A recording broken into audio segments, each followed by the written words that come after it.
देर रात अचानक ही पिताजी की तबीयत बिगड़ गई। आहट पाते ही उनका नालायक बेटा उनके सामने आ गया। माँ ड्राइवर बुलाने की बात कह रही थी, पर उसने सोचा अब इतनी रात को इतना जल्दी ड्राइवर कहाँ आ पाएगा। ये कहते हुए उसने सहज जिद और अपने मजबूत कंधों के सहारे बाऊजी को कार में बिठाया और तेजी से हॉस्पिटल की ओर कार भगाई। बाऊजी दर्द से कराहने के साथ ही उसे डांट भी रहे थे। धीरे चला नालायक, एक काम जो इससे ठीक से हो जाए। नालायक बोला, आप ज्यादा बातें ना करें बाऊजी, बस तेज सांसें लेते रहिए, हम हॉस्पिटल पहुंचने वाले हैं। अस्पताल पहुंचकर उन्हें डॉक्टरों की निगरानी में सौंपकर वो बाहर टहलने लगा। बचपन से आज तक अपने लिए वो नालायक ही सुनते आया था। उसने भी कहीं न कहीं अपने मन में यह स्वीकार कर लिया था कि उसका नाम ही शायद नालायक ही है। तभी तो स्कूल के समय से ही घर के लगभग सब लोग कहते थे कि नालायक फिर से फेल हो गया। नालायक को अपने यहाँ कोई चपरासी भी ना रखे, कोई बेवकूफ ही इस नालायक को अपनी बेटी देगा। शादी होने के बाद भी वक्त बेवक्त सब कहते रहते हैं कि इस बेचारी के भाग्य फूटे थे जो इस नालायक के पल्ले पड़ गए। हाँ, बस एक माँ ही है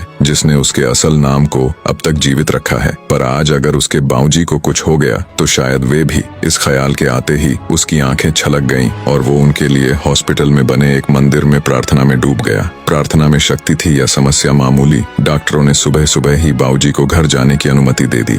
घर लौटकर उनके कमरे में छोड़ते हुए बाऊजी एक बार फिर चीखे, छोड़ नालायक, तुझे तो लगा होगा कि बूढ़ा अब लौटेगा ही नहीं। उदास वो उस कमरे से निकला तो माँ से अब रहा नहीं गया। इतना सब तो करता है, बावजूद इसके आपके लिए वो नालायक ही है। विवेक और विशाल दोनों अभी तक सोए हुए हैं। उन्हें तो अंदाजा तक नहीं है कि रात को क्या हुआ होगा। बहुओं ने भी शायद उन्हें बताना उचित नहीं समझा होगा। यह बिना आवाज दिए आ गया और किसी को भी परेशान नहीं किया। भगवान न करे कल को कुछ अनहोनी हो जाती तो। और आप हैं कि उसे शर्मिंदा करने और डांटने का एक भी मौका नहीं छोड़ते। कहते कहते माँ रोने लगी थी। तभी बाऊजी बोले, गीता, तुम भी मेरी भावना नहीं समझ पाई, मेरे शब्द ही पकड़े ना। क्या तुझे भी यही लगता है कि इतना सब के होने बाद भी इसे बेटा कह के नहीं बुला पाने का, गले से नहीं लगा पाने का दुख तो मुझे नहीं है? क्या मेरा दिल पत्थर का है? हाँ गीता, सच कहूँ दुख तो मुझे भी होता ही है, पर उससे भी अधिक डर लगता है कि कहीं ये भी उनकी ही तरह लायक ना बन जाए। इसलिए मैं इसे इसकी पूर्णतः का एहसास इसे अपने जीते जी तो कभी नहीं होने दूंगा। माँ चौंक गई। ये क्या कह रहे हैं आप? हाँ गीता,